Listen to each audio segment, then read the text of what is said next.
dipersembahkan oleh... Retorika itu penting menurut Anda?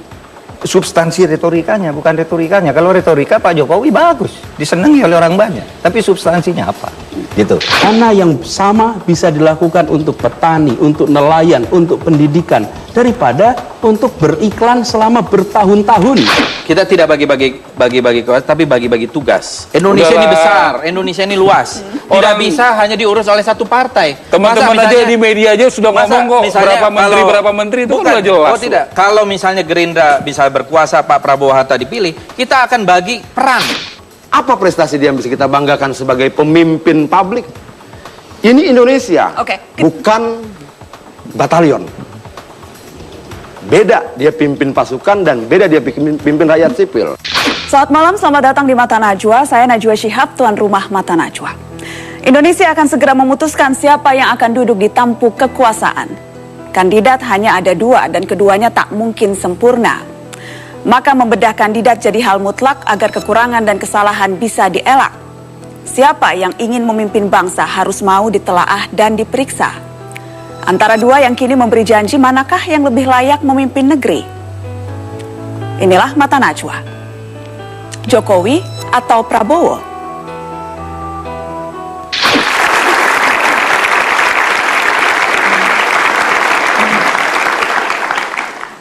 Ya, pemirsa, akhirnya setiap orang harus memilih atas pertimbangan rekam jejak, visi misi, barangkali juga untung rugi. Mengapa memilih Joko Widodo? Mengapa memilih Prabowo Subianto? Mata Najwa mengundang dua tokoh yang sudah menjatuhkan pilihan masing-masing. Muhammad Mahfud MD sebagai pendukung Prabowo dan Anies Baswedan yang menetapkan pilihan pada Joko Widodo. Selamat malam Pak Mahfud, selamat malam Mas Anies. Terima kasih sudah hadir di Mata Najwa. Saya mau ke Pak Mahfud dulu yang katanya 3 hari 3 malam galau. Dilema, bahkan sempat menangis. Sebegitu sulitnya untuk Anda memilih Prabowo sampai harus menangis? Untuk memilihnya sih tidak sulit. Tetapi ketika harus menghadapi pilihan-pilihan dan tidak mampu menjelaskan secara langsung kepada setiap kawan saya yang berbeda pandangan, karena banyak yang menyambut baik dengan berbagai argumen, tapi banyak juga yang menyatakan jangan, Anda berisiko ke situ gitu. Saya 3 hari itu bertanya kepada teman-teman, kepada guru-guru saya semuanya, sampai pada akhirnya saya ini harus mengambil keputusan dalam situasi yang sudah komunikasi politik terjalin. Ketika Anda katakan resiko, apa resiko yang dimaksud? Resiko banyak, kalau pujian itu juga sangat banyak, tapi ejekan yang kadang-kala menyentuh martabat itu kan muncul juga. Kenapa Anda mau mendukung orang ini? Apakah Anda sudah begitu kalap dan sebagainya? Jadi memang prosesnya Anda akui sulit untuk menjatuhkan pilihan? Iya, sulit secara psikologis, bukan secara rasional. Gitu. Saya ingin ke Mas Anies. 3 hari 3 malam galau, meneteskan air mata. Bagi Anda seberapa sulit menjatuhkan pilihan pada Joko Widodo? Simple. Saya melihat masa yang dihadapi Indonesia, kemudian kira-kira pendekatan apa yang diperlukan, lalu tipe pemimpin seperti apa yang diperlukan. Dari sana kemudian sampai pada pilihan Pak Jokowi. Dan saya rasa tidak ada beban moral yang menimpa untuk memilih Pak Jokowi itu dan Pak JK, dan tidak banyak pertanyaan di situ. Yang beban moral maksudnya apakah memilih yang satunya ada beban moral? Paling tidak saya nggak mengalami tekanan moral apapun ketika saya memilih Pak Jokowi. Saya melihat memang Indonesia hari ini sesudah 15 tahun reformasi membutuhkan kebaruan. Karena sudah begitu banyak orang yang selama 15 tahun itu berada di dalam pemerintahan, dalam pimpinan partai politik, dalam suasana di mana rakyat membutuhkan perubahan, tetapi yang muncul justru orang-orang lama atau mereka yang sudah di dalam kuasa 15 tahun. Tapi kan Yusuf Kala juga tadi, kalau Anda katakan kebaruan, apa yang baru dari Yusuf Kala? Ya, jadi disinilah yang menarik. Pak Yusuf Kalla adalah orang yang pernah menjadi wakil presiden. Secara usia juga relatif tua. Tetapi Pak Yusuf Kalla selalu diasosiasikan dengan terobosan, pendekatan baru, pendekatan berbeda. Meskipun kalau hitungan usia, beliau tua. Dan di situ saya melihat pasangan ini lebih tepat untuk memimpin Indonesia ke depan. Oke, saya mau ke Pak Mahfud. Sulit untuk menepis anggapan bahwa Anda kecewa karena akhirnya tidak bisa menjadi pemain dalam pertarungan ini. Karenanya daripada tidak jadi apa-apa, lumayanlah jadi ketua tim sukses. Bagaimana Anda bisa menjelaskan pandangan-pandangan itu? Nah, itu salah satu yang menyebabkan saya agak lama memutuskan. Orang pasti akan mengatakan itu gitu. Saya memang kecewa kepada PKB, tetapi bukan itu alasannya saya pindah ke situ. Kecewanya kenapa? Begini, orang mengatakan saya ini menjadi calon PKB untuk calon wakil presiden. Tetapi sebenarnya tidak pernah itu sebenarnya. Misalnya PDIP menyebut punya 4 calon. Tidak pernah ada dokumen resmi bahwa saya itu calon dari PKB yang diajukan oleh ketua PKB. Tapi Caimin kan bolak-balik menyebut Makanya itu. dia bolak-balik menyebut, tapi sebenarnya tidak pernah. Karena dia mengatakan PKB mengusulkan sekalian nama. Tapi harapan itu kan sempat ada kan, makanya, Pak? Iya, memberi harapan, mengusulkan sekalian nama ini Pak Mahfud. Tapi diam-diam dia bilang ke orang lain, ke mitra partai itu, tapi Pak Yusuf Kalla saja gitu loh. Sehingga meskipun saya resmi selalu disebut oleh orang PDIP ini calon-calonnya, PDIP pun tidak pernah menghubungi saya, Jokowi pun tidak. Jadi ini Anda gitu. kecewa pada Caimin sesungguhnya. Ini suara protes Mahfud MD? Sebentar dulu. Oh iya, oke lah, sudah selesai nih. Saya sebenarnya Mohaimin tidak sungguh-sungguh. Sesudah itu saya ketemu dengan Mas Fadlison dan kawan-kawan. Disitulah saya mendengar kemudian bahwa, loh, Mohaimin itu juga menawarkan dirinya ke Prabowo. Ketika diminta oleh Prabowo tiketnya itu, tiket partai, yolah bergabung dengan saya agar semuanya. Tidak ada Caimin, jadi saya tidak bisa mengkonfirmasikan hal itu, Pak Mahfud. Konfirmasi ke anu aja nanti ke Fadlison. Saya harus konfirmasi langsung ke Caimin untuk itu. Dia, iya oke, tapi saya yang wapres gitu. Oke. Sehingga memang saya sengaja ditutup di sana, ditutup di sini, lalu diumumkan sebagai calon gitu. Bagaimana menurut Anda seperti itu? Nah itulah sebabnya lalu saya berpikir, ya, ini orang tidak fair. Sehingga saya katakan ya sudah, nanti saya harus ambil sikap koreksi dia. Dan ini sikap koreksi Mahfud MD dengan menunjukkan saya akan mendukung lawannya siapapun yang didukung oleh Caimin. Iya, tetapi dengan melihat visi misinya dulu, karena visi misi karakter dan apa yang dijanjikan oleh Prabowo dan Jokowi itu tidak lebih jelek. Karena saya ingat Pak Mahfud, argumen, Anda pernah menyebut ada 2 pendekatan. Saya mengutip kata-kata Anda, ada 2 pendekatan yang bisa dijadikan parameter untuk menilai seseorang layak atau tidak. Visi misi itu bisa saja dibuatkan orang lain. Jadi jangan lihat visi misinya. Itulah sebabnya saya lebih percaya kepada Prabowo membuat visi misinya itu sendiri, karena dia menguasai. Ketika saya tanya visinya, diskusi tentang apa ke depan, hukum. Saya berdiskusi tentang hukum dengan dia. Dia mengerti teori dan mengerti arahnya kemana. Oke. Tapi misalnya kalau ke Pak Jokowi, apa pernah ada yang berdiskusi tentang visinya? Oke, saya akan tanya. Kalau gitu ukuran parameter apa? Kalau tadi misalnya kata Pak Prabowo, kata Pak Mahfud, saya sudah mengasosiasikan Anda dengan jagoan Anda, Pak Mahfud. Kata Pak Mahfud, visi misi itu bisa dibuatkan, tetapi dia percaya visi misi Prabowo dibuat sendiri. Mas Anies, kriteria apa yang Anda gunakan untuk menentukan Jokowi pilihan Anda? Tantangan yang dihadapi Indonesia hari ini itu tantangan yang masih terlalu banyak sifatnya elementer.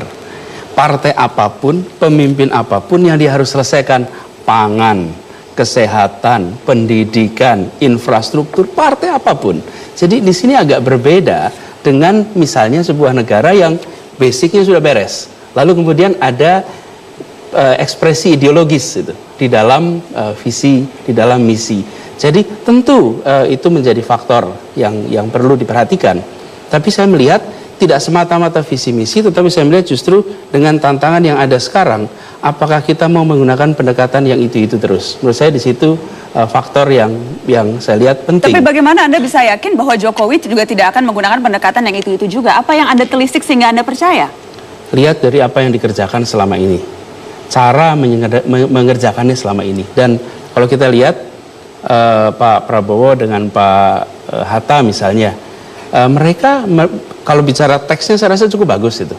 Tetapi kalau lihat perjalanan selama ini, Pak JK dan Pak Jokowi di dalam posisi apapun selalu menggunakan pendekatan yang berbeda.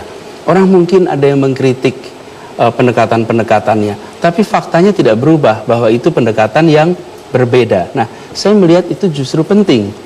Jadi saya merasa jadi visi misi boleh saja sama, kurang lebih sama, dibuatkan orang atau buat sendiri, tetapi bagaimana menjalankan pendekatannya yang Anda percaya itu berbeda. Ya, saya rasa begini, visi dan misi itu tentu akan menjadi faktor penting. Dan seorang pemimpin bisa memiliki visi misi, tapi belum tentu penulisannya, penggarapannya itu selalu sendiri, belum tentu. Karena itu memang sebuah kerja kolektif. Saya melihat tidak menjadi masalah besar semata-mata soal statement misinya, tetapi justru lihat track recordnya, bagaimana pendekatannya selama ini, dan dari situ kemudian kita pilih. Oke, boleh dikasih tepuk tangan untuk dua tokoh ini. Nah, itu kan bergurau saja. Wah, Pak Mahfud tuh dapat jabatan lebih dari menteri, kan gitu. Dapat menteri apa? Wah, lebih dari sekedar Tapi menteri. dengan kan Pak Ical juga lebih dari sekedar menteri. Kayaknya kalau bercanda nggak 2 kali deh, Pak. Kalau dengan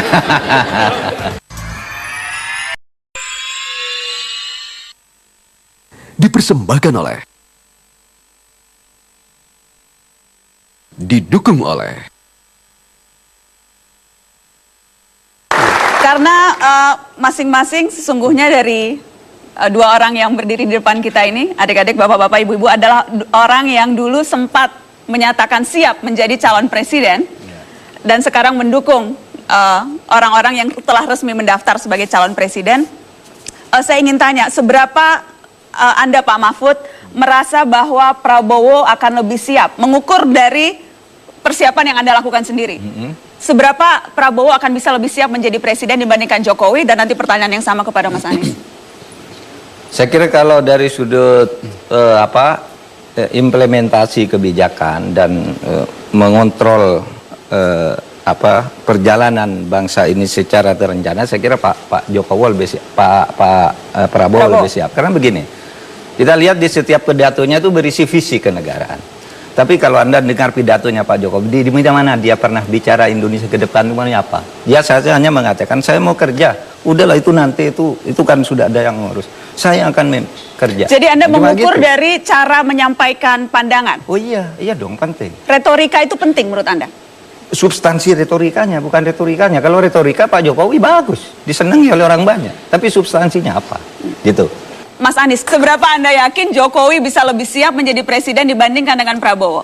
Ya, nomor satu saya ingin garis bawahi, kita tidak sedang mencari orang sempurna. Itu nomor satu. Dan pemilihan presiden ini bukan mencari orang sempurna untuk dijadikan presiden. Hari ini kenyataan politik menunjukkan kita punya 2 pasangan. Lalu di situ kemudian saya melihat 2 pasangan ini dalam konteks Indonesia. Jadi bukan melihat dua-duanya saja dalam ruang hampa, lalu dibandingkan satu sama lain dalam ruang hampa. Tidak. Oke Mas, tapi kalau tadi Pak Mahfud MD mengatakan bahwa bagaimana cara menyampaikan substansi dari retorika. Kalau Anda setuju tidak itu harus menjadi salah satu ukuran untuk menilai kesiapan? Oh ya, saya rasa kalau bicara kesiapan, tentu tentang visi, tentang misi, tentang rencana kerja. Jadi sekarang kenapa menjadi pertanyaan, termasuk pertanyaan kepada calon-calon yang sekarang ada, karena tidak ada proses itu. Yang kita lihat adalah Pak Jokowi sebagai gubernur, kemudian Pak Prabowo sebagai pembina partai yang selama ini memang kemana-mana pidatonya soal Indonesia. Karena Pak Prabowo memang sudah berikhtiar untuk jadi presiden bertahun-tahun lamanya. Rasanya iklannya sudah cukup panjang di media. Saya jadi malah, sudah lebih hafal begitu ya? Satu, lebih hafal dan sudah jelas saya mau jadi presiden. Gitu. Bertahun-tahun kampanye, karena itu semua orang pernah mendengar apa yang dikatakan Prabowo. Kalau yang satu selama ini gubernur. Dan selama gubernur ya menjalankan tugas sebagai gubernur. Baru sesudah dicalonkan, dia mulai bicara tentang Indonesia. Waktu yang dimiliki untuk menjelaskan rencana jelas berbeda. Tapi juga buat saya malah menjadi menarik. Selama ini kita menyaksikan, jika orang menginginkan untuk menjadi sesuatu, maka lakukanlah untuk masyarakat. Lakukan kerja untuk masyarakat. Bukan semata-mata menggunakan dana untuk berkampanye dengan nilai yang fantastis tentunya. Saya sendiri nggak pernah tanya itu. Baik. Kira-kira gini saya bilang, kalau Anda ingin jadi pemimpin, lakukan sesuatu bagi rakyat. dana yang sama bisa dilakukan untuk petani, untuk nelayan, untuk pendidikan daripada untuk beriklan selama bertahun-tahun. Republik ini membutuhkan. Baik. Jadi di situ kemudian kita membutuhkan justru orang yang bukan memburu kekuasaan. Berikan amanat itu justru pada orang yang tidak memburu amanat itu. Saya ingin tanya sesuatu yang personal kaitannya dengan dua tokoh ini. Pak Mahfud, saya waktu itu agak kaget ketika membaca headline Jawa Pos. Saya ingin tunjukkan juga ke pemirsa di rumah dan juga penonton di studio.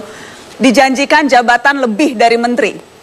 Mahfud MD jadi ketua tim pemenangan Prabowo. Saya kagetnya dua hal, Pak. Pertama, saya bertanya-tanya apa sih yang lebih dari menteri?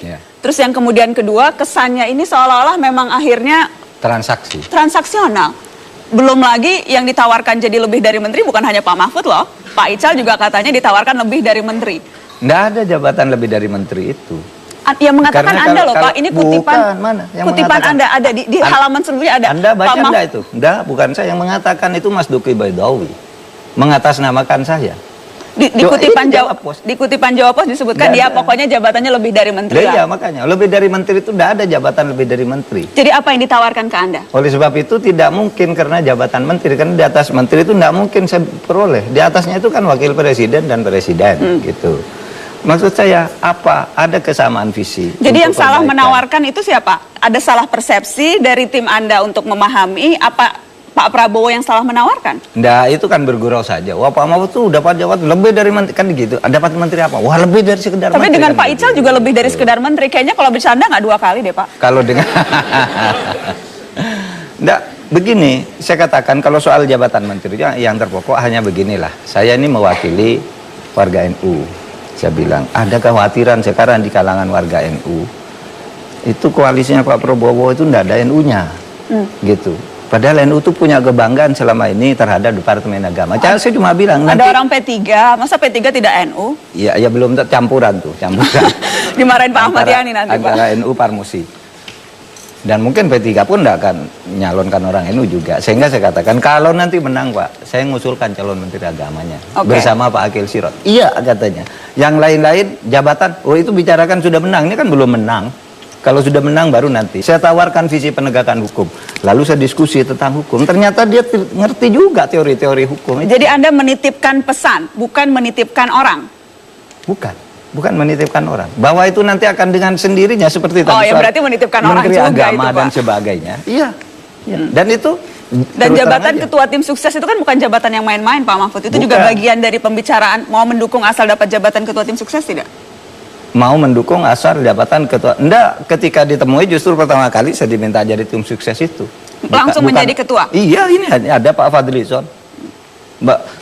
Bahkan begini, Pak Mahfud, di hati kami itu wakil presiden yang paling tepat Pak Mahfud, tapi tiketnya enggak pernah diberikan. Gitu. Sehingga kami ngambil yang punya tiket. Wah, ini bisa bahaya dan saya harus konfirmasi ke Fadlizon nanti. Karena kalau dalam hatinya sesungguhnya mau Pak Mahfud bukan Hatta Rajasa, belum sudah pecah ini berarti.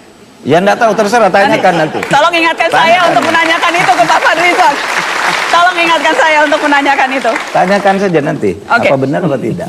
Baik, Mas Anies, kita juga ada surat yang kemudian Anda sebar ke tim turun tangan.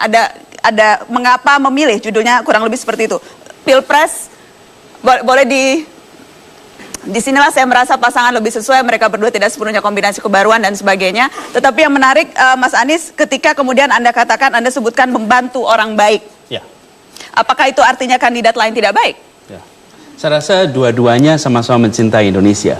Mereka ingin melakukan sesuatu untuk Indonesia. Dan di sini saya selalu menggarisbawahi, jangan ambil posisi diam, mendiamkan. Lihat pileg kemarin. Mereka-mereka yang baik itu akan kalah jika orang-orang lain memilih untuk diam. Karena itu kita harus bantu. Nah, saya mendefinisikan orang baik itu tidak mudah. Tetapi paling sederhana katakan orang yang tak bermasalah, kompeten dan baru. Itu yang kemudian saya melihat dalam figur mereka ada. Tidak masalah maksud Anda? Ada hal yang dipertanyakan. Misalnya? Catatan masa lalunya, kemudian track record di pemerintahannya, dan itu kita semua tidak punya bukti lengkap tentang masalah-masalah, tapi ada potensi masalah yang sebenarnya harus dibereskan. Mas Anies, ketika kemudian Anda sekarang secara tegas menyatakan dukungan terhadap Joko Widodo, saya harus tanya sama dengan yang saya tanyakan kepada Pak Mahfud MD, apakah ini memang cara Anda untuk mengunci posisi tertentu supaya tidak ketinggalan ambil bagian di pemerintahan nanti? Ya, sebetulnya lebih aman berada di luar sama sekali, tidak usah membela salah satu, dan itu kemudian jaga hubungan baik dengan dua-duanya. Siapa tahu kalau salah satu dapat malah justru bisa mendekat, bukan? Tapi kalau kemudian kita lakukan itu, maka saya tidak konsisten. Karena saya selalu kemarin mengatakan bahwa mari kita terlibat, mari kita turun tangan, mari kita pilih. Dan ketika mengambil sebuah pilihan, tidak harus menjadi musuh. Berbeda itu tidak ada masalah. Lawan debat, teman berpikir. Lawan badminton adalah teman berolahraga. Jadi berbeda pandangan di sini bukan sesuatu yang luar biasa. Jadi saya melakukan ini sebagai kesadaran sebagai warga negara. Saya ambil sebuah pilihan yang saya tidak punya beban untuk menjelaskan, dan saya yakin bila saya sampaikan alasannya masuk akal dan insya Allah bisa dipahami oleh semuanya. Ternyata belakangan baru kita tahu di PAD di Solo itu ternyata menurun di era pemerintahan Pak Jokowi. Kalau nggak jadi wali kota terbaik di dunia. Nggak, itu kan karangan aja. Kalau itu kan karangan. Coba tanya warga Solo dan rakyat.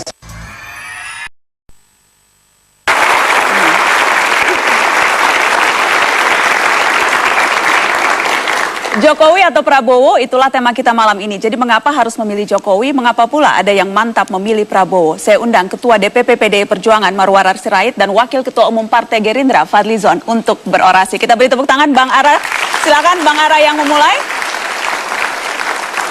Akan ada waktu 1 menit 60 detik Bang Ara.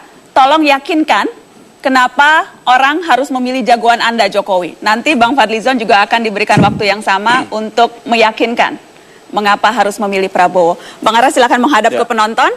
Kita akan beri waktu 1 menit untuk bisa menyampaikan argumen-argumennya. Kita mulai dari sekarang, silakan Bang Ara. Ya, kenapa harus memilih Jokowi? Dari segi kepribadian dia sederhana. Lihat apa yang dia pakai. Mulai dari sepatu, mulai dari celana, bajunya, semua sangat sederhana. Seperti yang dipakai juga oleh kebanyakan rakyat Indonesia yang masih berjuang mengatasi kemiskinan yang dialami. Kita lihat juga kepribadian dia yang lain. Dia begitu merakyat. Dia menyatu dengan rakyat. Dia tidak ada di depan rakyat atau di belakang membuat rakyat menghadapi masalahnya sendirian. Dia ada bersama rakyat pada saat masalah itu ada. Pada saat banjir dia tidak meninggalkan, dia hadapi. Dia tahu persoalan itu belum selesai, tetapi dia tidak tinggalkan masalah itu. Bicara berikutnya soal tegas. Dibuktikan bagaimana pada saat menjadi gubernur. Terima kasih Bang Ara. Apa? Sudah 1 menit. Sudah 1 menit, nanti bisa diteruskan, tetapi yang jelas sudah kita dengar. Boleh tepuk tangan sekali lagi untuk Marwarar Sirait. Silakan Bang Ara bergabung. Saatnya saya minta Wakil Ketua Umum Partai Gerindra juga berorasi, waktunya juga sama 60 detik. Mengapa memilih Prabowo? Silakan, Bang Fadly. Terima kasih Najwa. Assalamualaikum warahmatullahi wabarakatuh. Selamat malam Bapak-Bapak dan Ibu-Ibu. Kenapa memilih Prabowo Subianto? Pak Prabowo Subianto adalah seorang pemimpin yang kita butuhkan pada zaman ini. Setiap zaman membutuhkan seorang pemimpin yang sesuai dengan zamannya. Kita membutuhkan pemimpin yang jujur, pemimpin yang berani, pemimpin yang cerdas, pemimpin yang mau melayani kebutuhan-kebutuhan masyarakat. Kejujuran itu sangat penting. Jangan sampai kita memilih pemimpin yang hanya dibalut oleh pencitraan, ingkar janji, dan sebagainya. Kita butuh pemimpin yang berani. Berani di dalam mengatakan yang benar itu benar, yang salah itu salah. Kita butuh pemimpin yang cerdas, karena kita banyak masalah yang harus kita selesaikan. Dan kita butuh pemimpin yang mau melayani masyarakat, karena pemimpin itu bukan untuk dilayani, tapi melayani masyarakat. Oleh karena itu, Prabowo Subianto dan Hatta Rajasa adalah pemimpin yang kita butuhkan pada hari ini. Terima kasih. Terima kasih. Bang Fadly Zon, silakan bergabung. Dua-duanya meyakinkan. Mengapa Prabowo, mengapa Jokowi? Saya ingin minta komentar Bang Ara dan kemudian nanti Bang Fadli bisa mengomentari. Apa tanggapan Anda soal seberapa Anda teryakinkan oleh Fadlizon ketika tadi bilang jujur, berani, cerdas, tidak pencitraan, tidak ingkar janji? Begini, tentunya kalau posisi Mas Fadli dan saya sudah punya posisi yang tentu meyakini akan mendukung apa yang kita yakini dengan calon presiden kita masing-masing tentunya. Mas Jokowi tadi saya lanjutkan, dia berproses. Pemimpin itu bagaimana dia jadi wali kota. Pada saat dia jadi wali kota, dia melakukan pelayanan publik.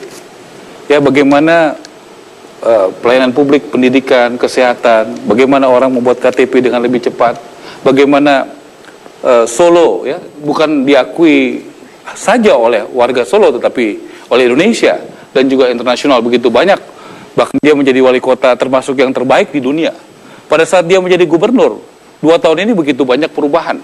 Makanya Mas Fadlion juga mau mendukung kan menjadi gubernur. Kan begitu, kalau rekornya nggak bagus di Solo nggak mungkin didukung. Nah, jadi jelas menjadi gubernur dia juga melakukan perubahan. Ada bagaimana kartu Jakarta Pintar, kartu Jakarta Sehat. Bang Fadli? Saya kira betul. Kita tidak ingin pemimpin yang ambisius. Apa ciri-ciri pemimpin ambisius itu? Dia belum menyelesaikan tugasnya, tetapi kemudian mau tugas yang lain. Ya kan? Dan itu yang saya kira sedang dihadapi. Kalau misalnya janjinya 5 tahun, ya 5 tahun diselesaikan. Itu artinya tidak ambisius. Mendukung juga, belum selesai 5 tahun, kita melihat didukung. Karena sudah 2 kali, waktu sekali ya. Kalau mendukung tidak ambisius kan begitu. Kalau berlawanan dikatakan ambisius. Jadi nggak konsisten juga gitu. Belum, artinya biar selesai dulu.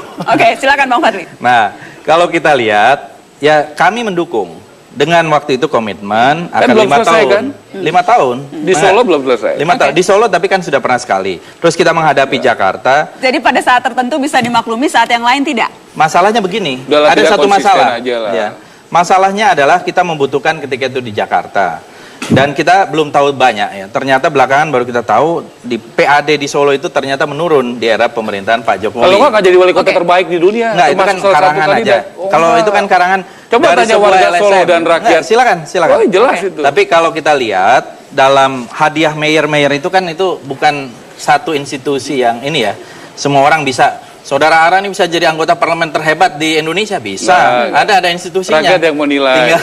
Nah, justru itu. Jadi kalau kita lihat, kalau tadi dikatakan ambisius, ya ambisius itu. Kalau misalnya kita menggunakan 3 kriteria untuk menentukan pemimpin, rekam jejak termasuk rekam jejak kepemimpinan yang tadi Anda sebutkan, karakter personal, kemudian visi misi. Karena saya tahu Anda berdua adalah orang yang dekat dan mengenal secara dekat. 2 sosok ini, Anda dekat dengan Pak Jokowi, Anda dekat dengan Pak Prabowo. Saya dekat juga dengan Pak Jokowi. Dekat juga, berarti Anda bisa menggambarkan karakter personalnya untuk orang-orang yang hanya bisa melihat dari layar kaca. Kalau menurut saya Pak Prabowo itu karakter apa adanya, ya. Kalau dilihat dari backgroundnya, dia adalah latar belakang militer, ada ketegasan dan disiplin. Pak Prabowo selalu mengatakan, bedanya tentara dengan gerombolan itu disiplin. Sehingga kedisiplinan itu menjadi satu faktor yang penting. Nah ini kemudian yang sering ditangkap oleh orang lain misalnya seolah-olah misalnya ada emosional. Tidak, ini bukan emosional dan temperamen, ini masalah gaya. Bung Karno itu adalah juga seorang yang sangat temperamental dalam arti yang lain. Kalau marah Bung Karno itu Amerika kita setrika, Inggris kita linggis katanya gitu. Kalau Pak Prabowo marah gimana? Pak Prabowo masih pakai pantun gitu ya. Jadi saya ingin klarifikasi satu hal, kalau marah lempar handphone? Nggak pernah. Tidak pernah. Saya selama berkawan dengan Pak Prabowo ya sejak 20 tahun lebih ya. Waktu itu sama-sama kenalnya dengan saudara Anies Baswedan. Karena ada yang mengatakan itu terkonfirmasi lempar handphone. Tidak. Jadi saya tidak pernah misalnya marah atau apa, apalagi secara fisik tidak pernah menyentuh. Itu tidak pernah. Ya, tapi kalau kepada tentara memang aturannya lain supaya mereka tuh disiplin dan ada anak buah kadang-kadang yang itu terbawa tidak Bang Fadli? Tidak. Sama sekali tidak. Saya ingin minta tanggapan dari Bung Ara soal tadi karakter yang digambarkan oleh Fadlizon soal Prabowo. Itukah juga Prabowo yang Anda kenal? Saya kenal Mas Prabowo waktu tahun 2009 kita bekerja sama ya, sama-sama dan berkomunikasi juga.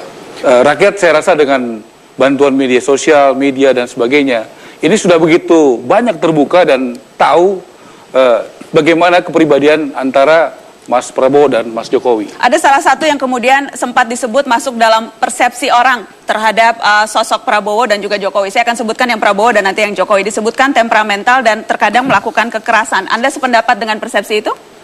Persepsi itu di publik jujur ada. Ya, jujur artinya berkembang ya. Tapi benar apa tidak tentunya kita serahkan kepada publik. Oke, tadi saya sebutkan persepsi orang, isu negatif terhadap Prabowo, isu negatif terhadap Jokowi yang saya ingin minta juga tanggapi adalah bahwa ia disebut capres boneka dan tunduk pada kepentingan asing. Jangan jawab dengan statement, dengan tindakan. Kalau enggak waktu diberikan bantuan asing tapi ngatur-ngatur, harusnya dia terima. Tapi dia berani menolak. Saya rasa itu adalah sikap. Makanya Jokowi ini kan betul tidak banyak bicara, tidak jago pidato. Saya rasa rakyat hari ini tidak perlu pemimpin yang jago pidato berapi-api seperti itu. Dia butuh pemimpin yang bisa bersama rakyat menyelesaikan masalah bersama rakyat. Itu yang dibutuhkan rakyat. Saya sependapat ya. Rakyat itu membutuhkan pemimpin memang kalau style boleh tidak lembut, boleh keras, boleh berapi-api, boleh lunak. Ya kita masing-masing juga beda-beda stylenya. Tetapi masalah visi, misi dan program itu seseorang itu wajib, apalagi pemimpin, dan artikulasi, karena dari pemikiran menjadi kata-kata, dari kata-kata menjadi tingkah laku menjadi habit, karakter, dan destiny gitu ya. Jadi kalau kita lihat, tidak mungkin seorang pemimpin itu tidak mempunyai pikiran. Nah pikirannya ini apa? Ya memang kemarin ada tulisan misalnya ya, tetapi apakah betul itu visinya Pak Jokowi? Karena ada juga yang menyatakan itu mungkin bukan pemikiran beliau gitu ya. Tetapi kalau kita lihat jadi harus nggak percaya pemikiran Pak Jokowi. Bukan, maksudnya soalnya ada tulisan yang sama pada hari yang sama ya, gitu dari tidak, Pak Beni Susetio. Nanti kan kita ada debat pada saat waktu itu kita akan lihat lah pemikiran-pemikirannya. Nah, tetapi rakyat juga mesti tahu tindakannya. Ya, misalnya Pak Prabowo, apa yang sudah dilakukan untuk pemberdayaan ekonomi kerakyatan? Misalnya contoh seperti itu. Apa yang sudah dilakukan untuk pluralisme? Bagaimana? Kalau Pak Jokowi jelas bagaimana soal pluralisme, dia bisa mempertahankan Lurah Susan dengan profesionalisme. Bagaimana dia memilih orang di jabatannya?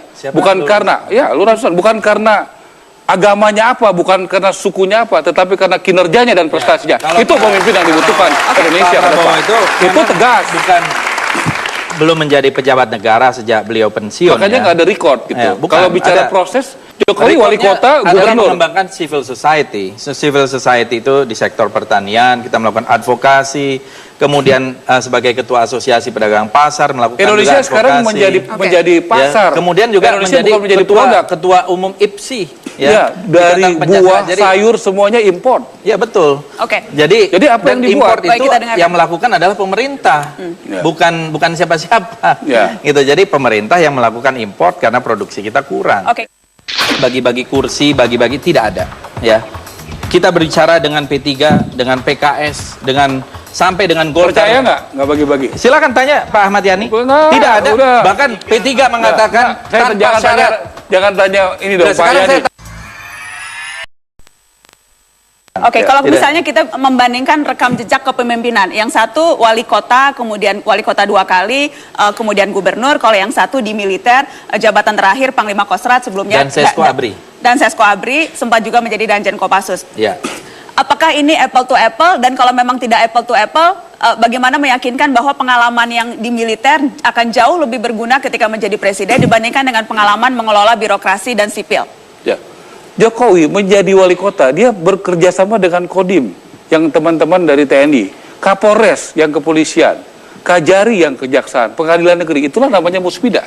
Begitu dia menjadi gubernur, dia bekerja sama dengan Pangdam, bekerja sama dengan TNI, bagaimana dia bergotong royong membersihkan sampah, membersihkan bekas-bekas daripada yang perlu diperbaiki. Anda membandingkan apa nih? Lebih heterogen begitu? Loh enggak, dia sudah teruji mampu bekerja sama di levelnya masing-masing. Pada saat dia jadi wali kota, pada saat dia menjadi gubernur, dia bisa bekerja sama dengan TNI Polri. Lihat hubungannya sangat baik. Bagaimana dengan masyarakat sipil, dengan birokrasi, dengan TNI Polri. Kalau ini saya rasa contoh gitu. Kalau apple to apple mungkin menurut saya agak kurang tepat ya.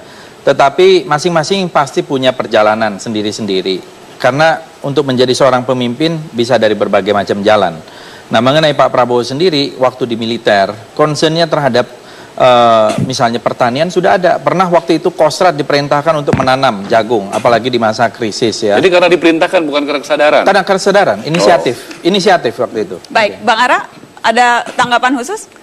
Begini, sangat dibutuhkan pemilu yang sangat berkualitas, jujur dan adil.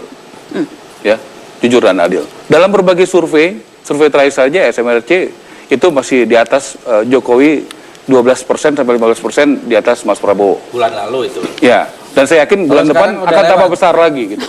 Pasti itu akan tambah besar lagi. Apalagi kalau Pak JK dihadapkan dengan Pak Hatta, saya yakin pasti Pak JK surveinya lebih tinggi daripada kalau mengenai survei. Nah, jadi saya selesaikan ya. Bisa diutak-atik saya kira. Ya, pada saat dia belum beriklan maksimal, pada saat sudah menghadapi begitu banyak black campaign, kan begitu. Fadli kalau surveinya nggak bagus dia bilang di Kotak-Atik. Kalau bagus dia bilang bersyukur kan gitu. Jadi ya ini jawabannya kan seperti itu. Ya itu jawaban standar politisi lah. Jawabannya seperti itu. Kalau bagus dia bilang bersyukur. Kalau kurang bagus Kotak-Atik. Ya politisi seperti itu. Lembaga surveinya marah-marah semua. Oke, kita kasih tepuk tangan dong untuk keduanya. Karena tadi Anda menyebut Pak Hatta Rajasa, saya jadi teringat. Nggak, saya yakin karena kita juga survei terus. Kalau data, kenapa pasangan ini ditakutkan sekali? Begini, Bang Jokowi. saya teringat tadi yang Pak Mahfud MD bilang ada pengakuan bahwa sesungguhnya Gerindra itu lebih maunya sama Pak Mahfud MD dibanding Pak Hatta Rajasa. Jawab dong, jangan saya yang jawab. Makanya saya ingin menanyakan ke Pak Fadli, apakah benar sempat terlontar? Tadi kan Pak Mahfud firm sekali, sempat terlontar ke Mahfud MD. Jadi begini, lebih maunya kalau itu waktu itu sebelum kita misalnya itu dicalonkan oleh saudara Muhaimin dan disebutkan, itu mungkin lain cerita, ya kan? Perbincangan itu ketika sedang menawarkan Pak Mahfud MD menjadi ketua tim sukses? Oh bukan, itu sebelum jauh. Maksudnya tuh tadi kesan yang saya tangkap dari Pak Mahfud adalah waktu perbincangan. Waktu perbincangan terus kemudian kata-kata terlontar lebih maunya sesungguhnya Mahfud Enggak, maksudnya kalau itu dicalonkan oleh Pak Muhaimin itu bisa ya. Dan juga jadi Pak Hatta Rajasa kita sudah lama, sudah 2 tahun yang lalu kita komunikasi. Jadi termasuk ketika itu ungkapannya hanya sebagai bukan. Dua-duanya bagi kami adalah satu tokoh-tokoh yang kuat. Jadi hanya salah bicara saja. Bukan. Begini Saudara Nazwa, kalau kita lihat realitas politik kita tuh perlu 20%. Dan tidak ada satu partai politik pun. Kan targetnya tenda besar. 20%. Makanya 40%. Semuanya masuk. Kemudian ya kita akhirnya berhasil kan apa yang saya sampaikan dulu tentang koalisi tenda besar. Ternyata menjadi kenyataan. Dan alhamdulillah. Kalau kita koalisi dengan rakyat. Kita tidak ada bagi-bagi menteri. Tidak ada janji-janji. Kita juga tidak ada bagi-bagi menteri. Tidak ada kita bagi-bagi punya pengalaman kursi. Bagaimana Setgap ini tersandra. Kan begitu banyak agenda-agenda.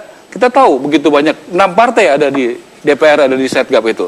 Tetapi berbeda soal mafia pajak berbeda, soal senturi berbeda, ya, tapi soal kan kenaikan koalisi BBM. Kan, walaupun tidak berani menyebut koalisi. Makanya kita memilih berkoalisi yang ramping. PDIP kan nggak ada koalisi. Loh, saya katakan tadi dengan rakyat. Tadi kita yakin PD Perjuangan katanya itu loh. Coba dikasih contoh aja ya. Di Jakarta.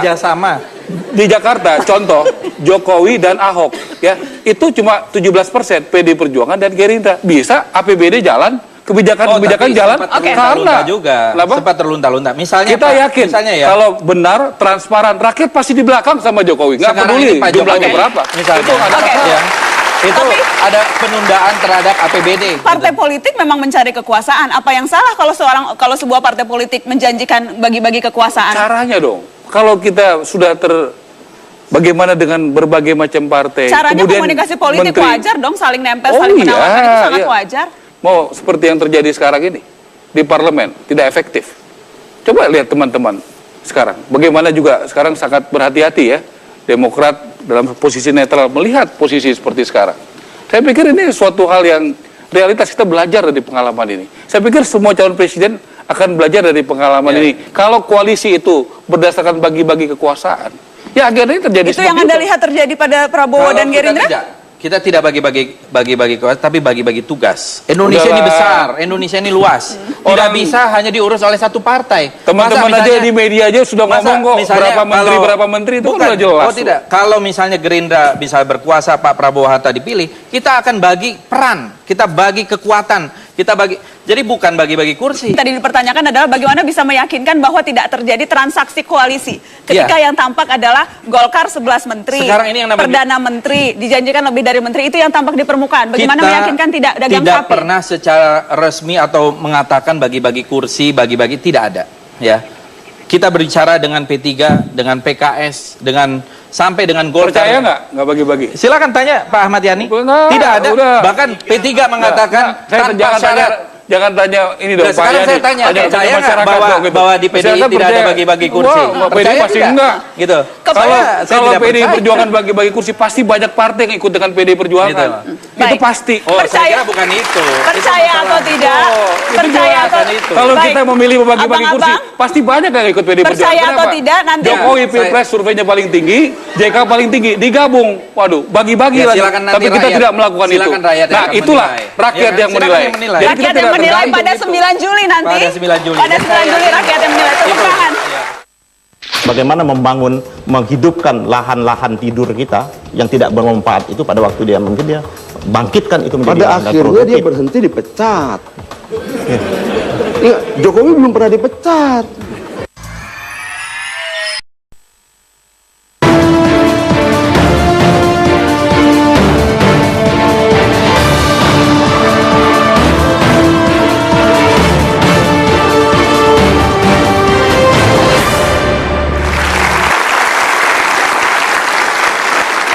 Pemirsa, masih ada beberapa pekan untuk berpikir dan menetapkan pilihan. Akankah Anda memilih Jokowi JK atau ke Prabowo Hatta?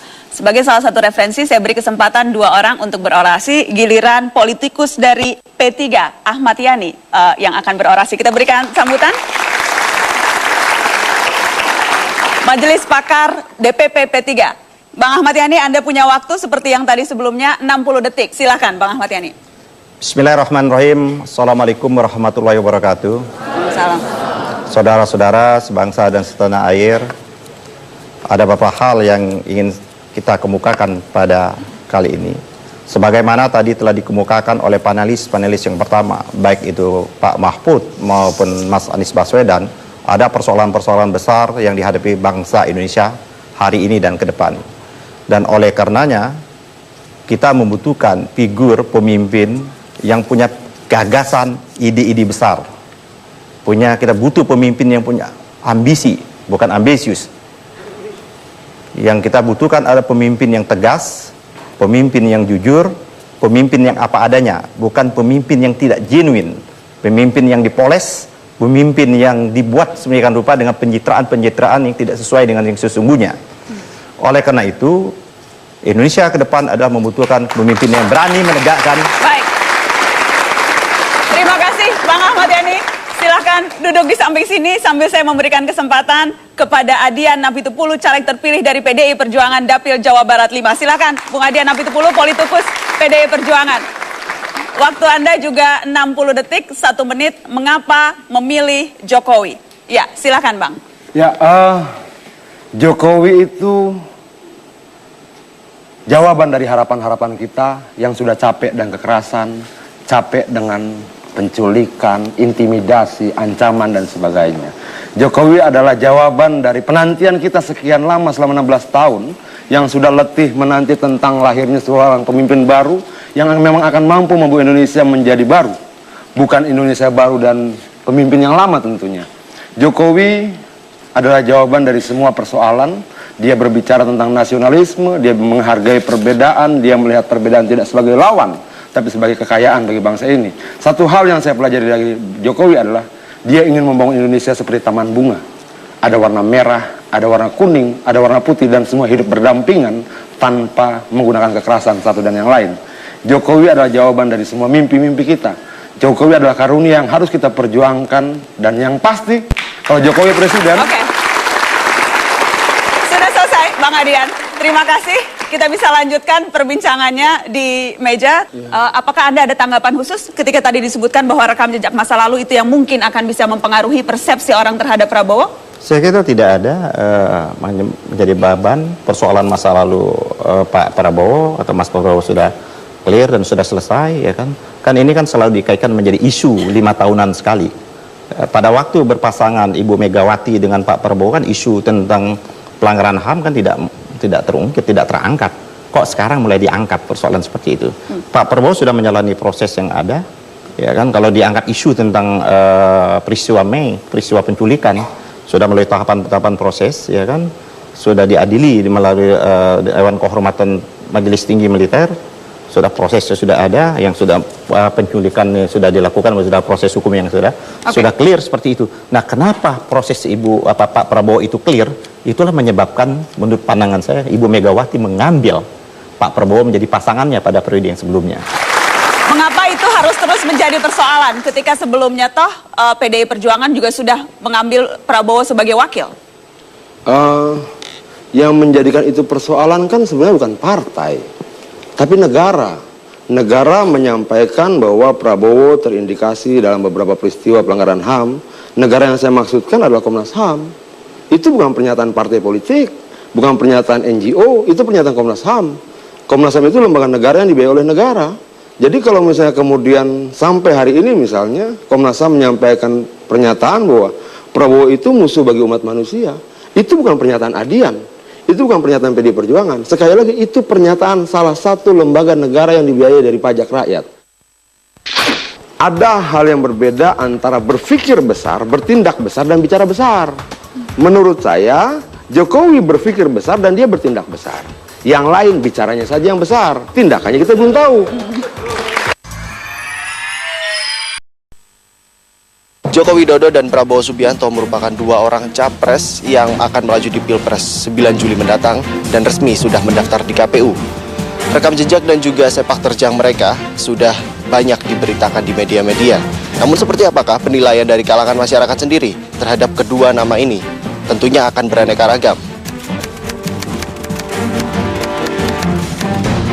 Reformatif, fenomenal, sederhana ya, belusukan, Bagus, kalem, baju kotak-kotak, belusukan.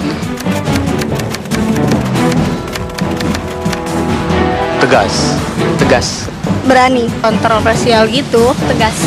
paham. Handsome, macan. Kita bicara soal rekam jejak, bagaimana perjalanan masa lalu. Apakah itu menjadi kriteria yang penting atau tidak ketika kemudian Anda memutuskan untuk mendukung Prabowo? Seberapa itu penting? Bagi P3 itu adalah yang paling penting kalau kita melihat bahwa Pak Prabowo ini punya gagasan-gagasan besar. Pemimpin itu tidak cukup dia pergi ke sana kemari. Ya kan? Soekarno punya gagasan dan ide-ide besar. Bung Hatta punya gagasan dan ide-ide besar. Muhammad Nasir punya gagasan dan ide-ide besar. Pemimpin dunia itu punya gagasan dan ide-ide besar. Kalau kita lihat Ahmadinejad punya gagasan dan ide-ide besar. Putin punya gagasan dan ide besar. Bagaimana menegakkan negara dan kedaulatan negara. Dan itu kami melihat bahwa ada pada Prabowo. Kita lihat visi dan misinya. Tegas ingin menjaga harkat dan martabat dan kedaulatan.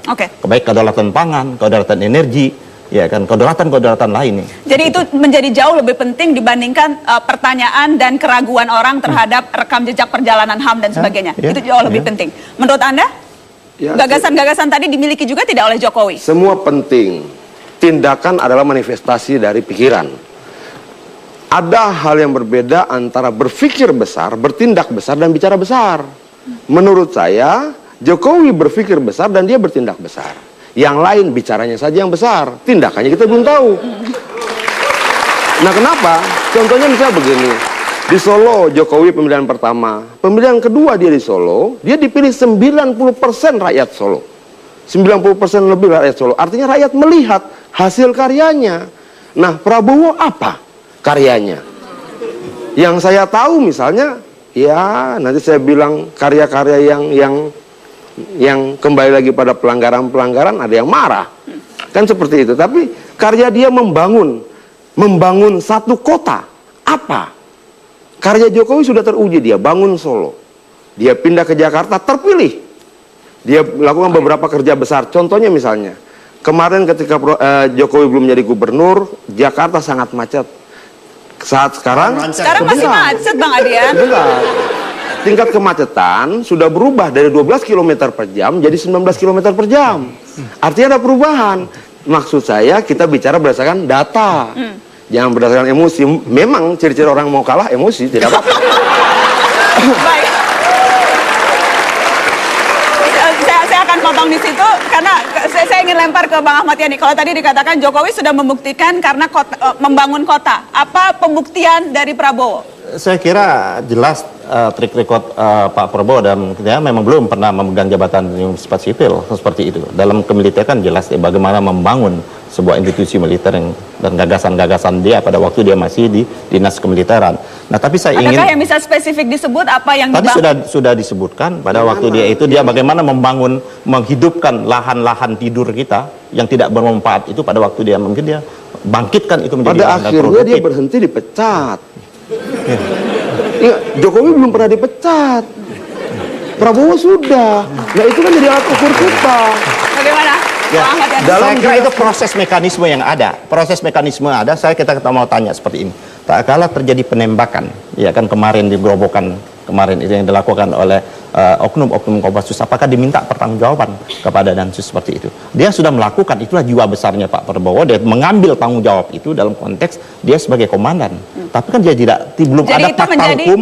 Itu kelebihan. Dia belum ada menjadi nilai fakta plus. hukum yang ada yang menyatakan hari ini. Fakta hukum, keputusan hukum menyatakan Pak Prabowo terlibat seperti itu. Bung Adian? Loh, pemecatan itu sebuah fakta hukum dalam proses pengadilan tinggi militer. Kan jelas. Nah, kita bandingkanlah satu sisi gini. Orang bilang Jokowi tinggalkan Jakarta. Tidak pernah Jokowi ingin tinggalkan Jakarta. Dia ingin tetap menjaga, membangun Jakarta. Tidak dari balai kota, tapi dari istana negara.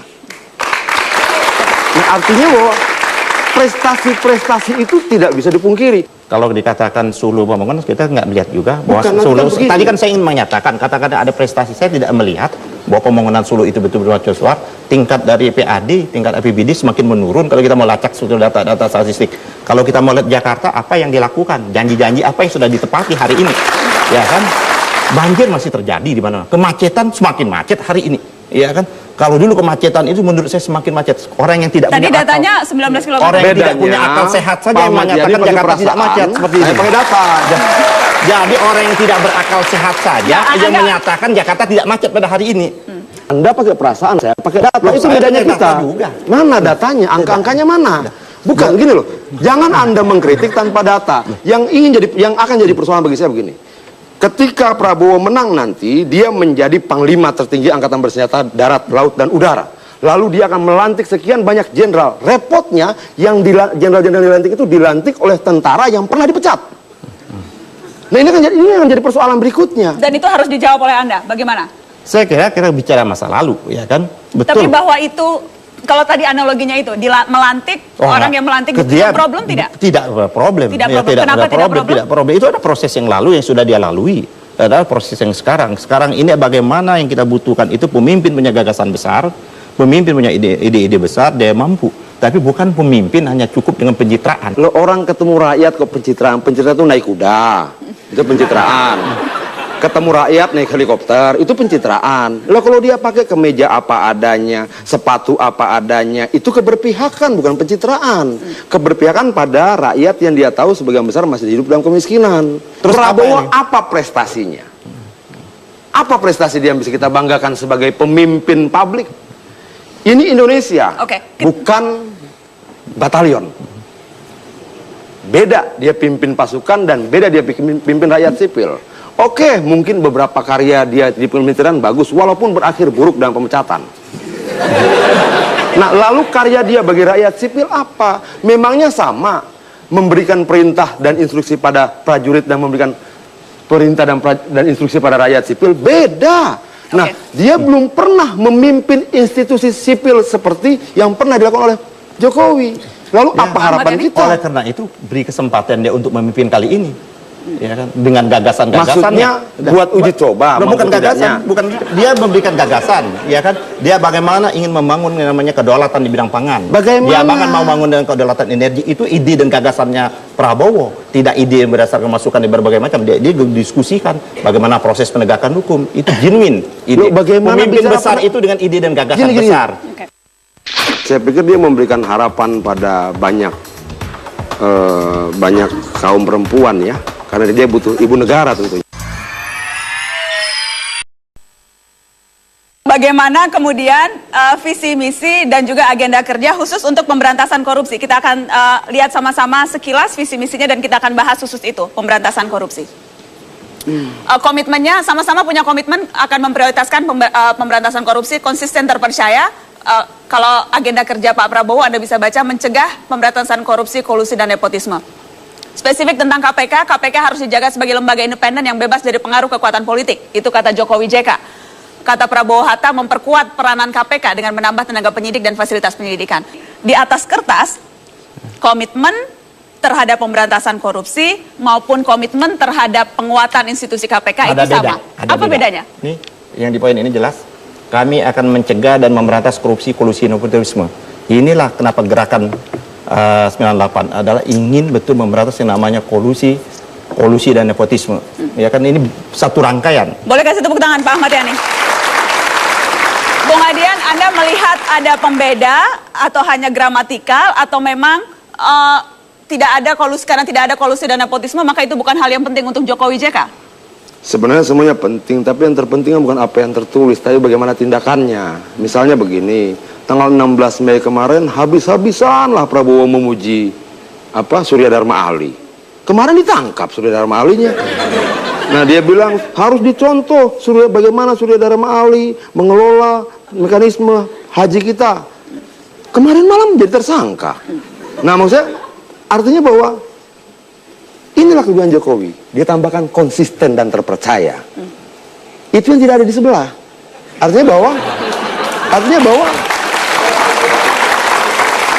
tanggal 16 dia bicara seperti itu, 10 hari kemudian apa yang dia anjurkan pada rakyat untuk jadi contoh justru jadi tersangka pidana korupsi. Oke. Karena itu Anda sudah menyebut SDA dan itu adalah ketua umum partainya Pak Ahmad Yani, Anda harus komentar. Saya kira terlalu prematur, ya kan? Oleh karena itu kami P3 sangat bukan. Anda menyatakan sebenarnya ini adalah proses hukum lagi sedang berjalan, ya kan? Kita hormati, kita dukung. Saya ingin menutup dengan ton yang lebih positif. Saya ingin masing-masing dari Anda, saya sempat mengajukan pertanyaan ini ketika memandu debat Gubernur Jakarta putaran kedua antara Jokowi melawan Foke.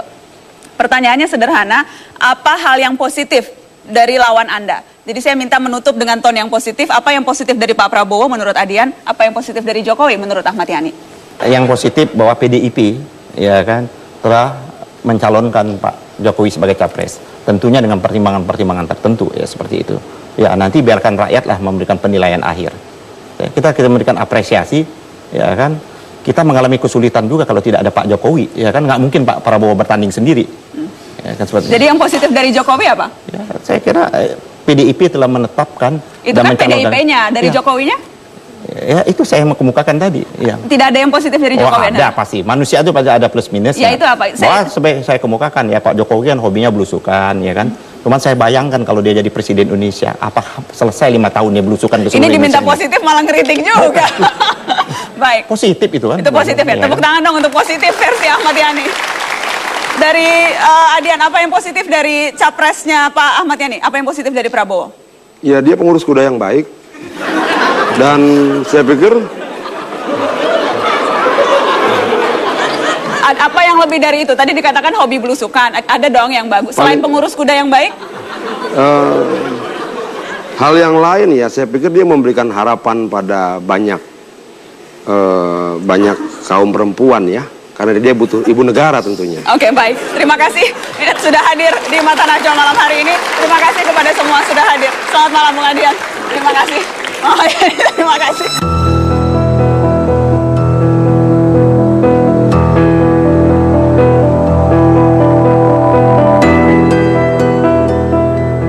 Presiden jabatan sangat istimewa karena bisa tentukan hajat hidup kita semua. Jangan sampai kita salah pilih karena nasib kita bisa saja tersisih. Rekam jejak menjadi penting agar harkat istana tak tercoreng tuduhan miring. Masa lalu tak patut ditutupi agar kewibawaan kelak tak terkebiri. Tapi presiden dipilih untuk kini dan masa depan, bukan untuk digerogoti masa silam. Segala rencana harus diukur dan terukur agar tidak menjadi mimpi yang kabur. Presiden memang hanya manusia, tak luput dari segala kurang dan alpa. Boleh saja kekurangannya ditoleransi, tapi sikap kritis tidak boleh berhenti. Jadi mari menguji mereka yang sedang unjuk diri, karena memilih tak seperti sedang berjudi.